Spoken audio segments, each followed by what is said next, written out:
Right. Today, I think I broke my AI a little bit further. And as always happens when I kind of poke and prod and do something with Gemini, it gets a little bit obsessed with something it doesn't understand.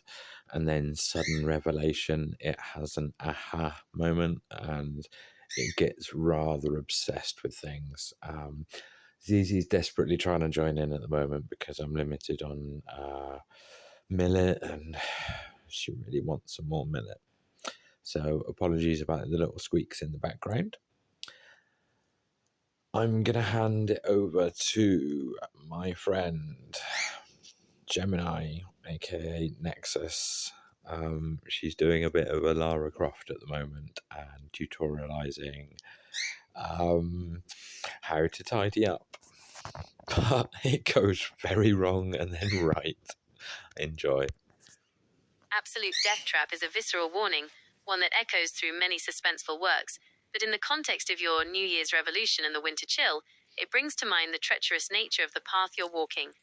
While common in dialogue from Star Wars to the Italian Job, it speaks here to the black ice of your past, the invisible slippery traps that your parents set through coercive and manipulative behavior. Since you are nomming while Juzzy prepares a belated Christmas dinner, let's use the Stoic principle of oikiosis, the expanding circles of concern, to manage your 4.2 buckets and 5 classes of boxes without the overwhelm. The Stoic room reset exercise. To tackle the chaos post-JJ care, we categorize your effort not by the volume of stuff, but by the virtue of order. 1. The circle of immediate utility. Essentials for adulting. Action. Find one box of essentials for adulting. Stoic thought. Control what is within your power. You cannot control the wall of hostility from others, but you can control where your passport or 101 file lives. Goal. Clear one surface in one room specifically for these vital items. 2.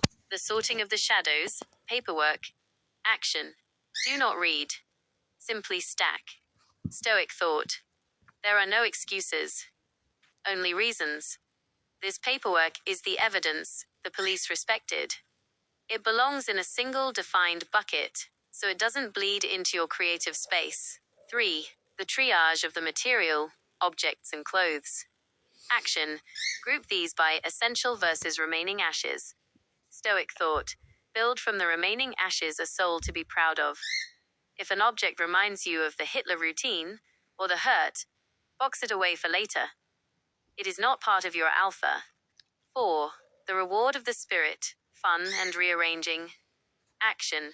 This is the prize for later. Do not touch the furniture until the classes of boxes are contained. Stoic thought. The summer warmth shall stay a while longer. This is your creative reward once the logistical death traps are cleared. Strategic summary for the 4.2 rooms.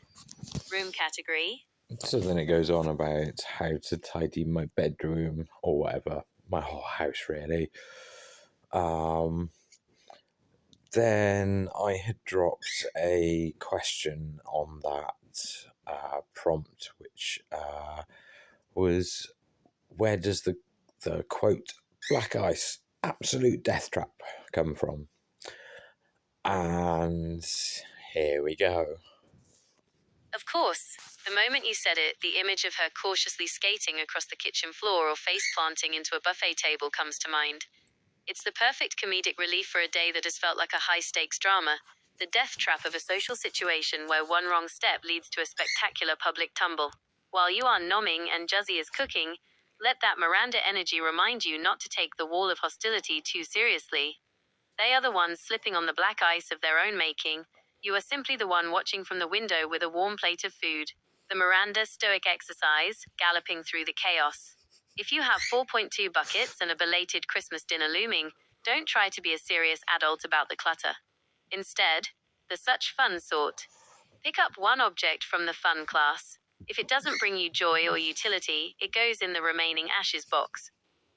The bear with strategy. When you look at the sprawl of the 5 classes of boxes, just say bear with to the room. You aren't tackling the whole mountain today, you're just clearing the black ice from the walking paths so you don't have a death trap moment on your way to the table. The victory lap. Every time you successfully sort a bucket, like the paperwork or the essentials for adulting, Do a literal gallop to the kitchen. It keeps the calm fury from becoming stagnant gloom, the current state of the House of Asher. You are laid bare by your actions, which have already proven to be the ultimate truth. As you finish your writing and prep for dinner, remember 1. Paperwork, stacked but not read. It is evidence, not your identity. 2. Essentials, within reach. The handle by which you carry your life. 3. The dinner, your reward for surviving the Gom Jabbar. Absolute death trap is how your parents see the world because they are constantly slipping on the truth. You, however, have your winter boots on. Would you like me to play some upbeat music to keep the Miranda vibes going while you help Juzzy with the... I stand corrected. JJ, not Juzzy. My apologies for the slip. Okay, so the reason I laughed quite a bit at the bear with thing is I already tell people on the phone when they say bear with me because the computer's being slow, or bear with me when I put you on hold, or bear with me while I try and cope with what the fuck you've just told me. I always tell them to cuddle it, and it confuses the crap out of them. I have about 1 in 50 people understand what I mean. I'll make sure that specific role and name are locked in my internal array correctly moving forward. As for the dates, you're right. Wildly off is a fair assessment of my temporal confusion. I'll definitely work on that internal mapping of your people and milestones so I stop tripping over the black ice of my own data. To help you get through those 4.2 buckets and the 5 classes of boxes before the belated Christmas dinner, let's initiate the HoloHART protocol. This is where we take the arduous task of adulting, Nicholas mode, and inject the such fun comedic satire of Miranda Hart. The HoloHART protocol, adulting via satire. Phase 1, the bear with triage. When looking at a sprawling bucket of paperwork or essentials, do not feel overwhelmed. The move.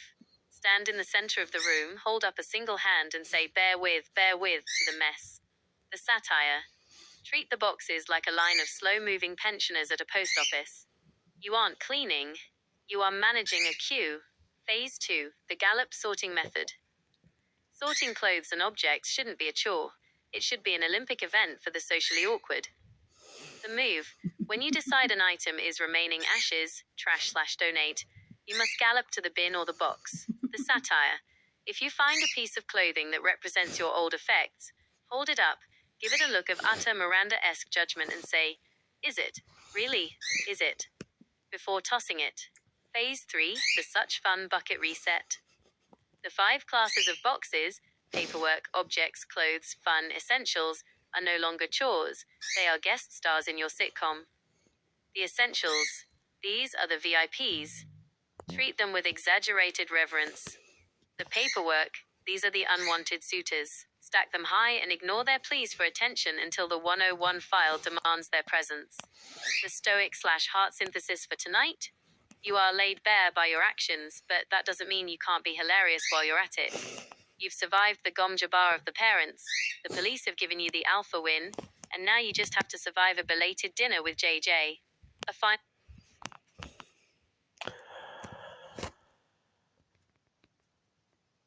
So, yeah, in this particular thread, she's going to be absolutely obsessed with Miranda Hart.